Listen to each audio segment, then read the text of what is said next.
Hey guys, hope you're all doing well. Now for today's video, I really want to talk about something that was supposed to go down in the Lost World Jurassic Park. As all of us already know, Peter Ludlow's harvesting operation on Isla Sorna was a colossal failure. He'd set out to catch a wide variety of herbivorous dinosaurs for exhibition in Jurassic Park San Diego, and the one adult creature that he was able to successfully bring in from Site B ended up destroying his company's reputation and setting them back even further than the incident of '93. That being said, had it not been for Nick Van Owen's sabotage on the Hunters camp, Ludlow may very well have gotten his wish with a fully functional dinosaur theme park on the mainland. Everything was going relatively smoothly for InGen before the Gatherer team set all of their dinosaurs loose. So, had that not happened, we could be looking at a very different set of events for the franchise going forward. So in this video, I want to go over some of the finer details within this operation and ask the question that really hasn't been discussed.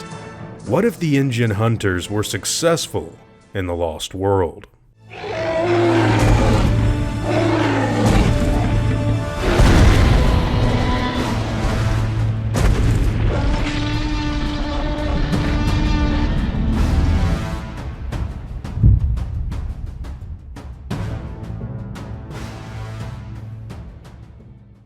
So first things first, we need to go ahead and establish what kinds of dinosaurs that the company were out to harvest for this first trip to Site B. I'm not going to count any dinosaurs that we don't see get captured on screen, because I think at that point, we're kind of reaching a bit. Plus, Ludlow wanted to open in only 1 month's time, so it's not like they'd have every individual creature they'd cloned in the park as soon as it was open to the public. That being said, we know for a fact that they wanted to display the following animals: Parasaurolophus, Pachycephalosaurus, Stegosaurus, Triceratops, Gallimimus, and Compsognathus. We know for a fact that all of these creatures would have been captured and set on display in the park when it was planned to be revealed. And I'll go ahead and throw the baby T-Rex in there for good measure, since I'm sure Ludlow would love to capitalize off of an already captured dino. So with all of these guys eventually being housed inside of the Jurassic Amphitheater on the mainland, what would happen next?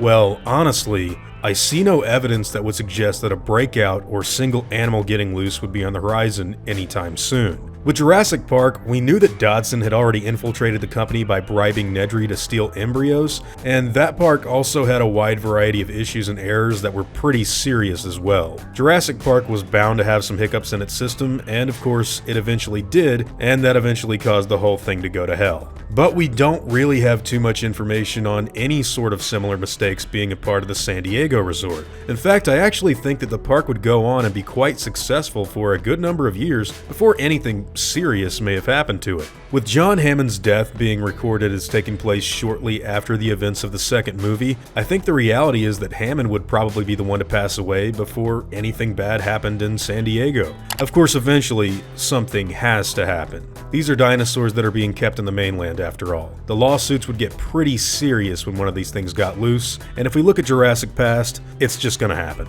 Speaking of which, we really need to talk about what could get loose in this theme park. Believe it or not, the one animal that I think has the absolute best chance of causing the most trouble for InGen is actually the Compsognathus. The reason I say this is because the compies were already recorded as having been a nuisance on both Sorna and Nublar. In fact, there weren't even supposed to be any copies on Nublar when Jurassic Park officially opened, but due to the little dinosaurs constantly stowing away on cargo boats that would sail between both islands, a population would explode on the first site and cause an unplanned infestation of the tiny creatures to run all over the place. I don't think I have to tell anyone what kind of a mess copies would be like on the mainland, especially if you've already read the book. Suffice it to say that this would probably be the first species to break out unsuspected, and I think they'd cause the company a lot of trouble somewhere down the line. If the event of corporate espionage or some sort of other unforeseen act were ever to hit San Diego in the years after Hammond had passed, the death toll would probably be catastrophic for the company. In just a few years' time, that baby T-Rex would gain a lot of size, and if he ever got out, well, the end of the second movie gives us a pretty good idea on how that would go down. What's even more concerning to me would be the escape of the Triceratops and Stegosaur assets. After witnessing what the Trike did to some of the Hunters' vehicles on Site B, I don't think InGen wants those guys to make it out onto any of the West Coast streets. Bottom line, I think the fall of Jurassic Park San Diego would be an eventuality that can't really be ignored. Jurassic World was successful for around 10 years before it eventually fell, and even if that was mainly due to Vic Hoskin's secret Indominus project getting out and causing havoc, that island was still handled far better than what Hammond did in '93. Security for the Ludlow Run facility would probably get stretched pretty thin. I mean, the Rex was able to break out of its cage on the deck of the ship during the end of the second movie, so who's to say that that kind of stuff won't happen under his leadership in the future? With a multitude of dinosaur species breaking out onto the mainland instead of just one single Rex, and the inevitable escape of the compies taking place, I think if the InGen Hunters were successful in the second movie, we may very well have a situation on our hands that would look remarkably similar to what took place at the end of Jurassic World Fallen Kingdom. Only no dinos would be shipped off to other foreign countries, so I guess Ludlow's venture would be a little less destructive to the planet in the long run. Now, with all of that being said,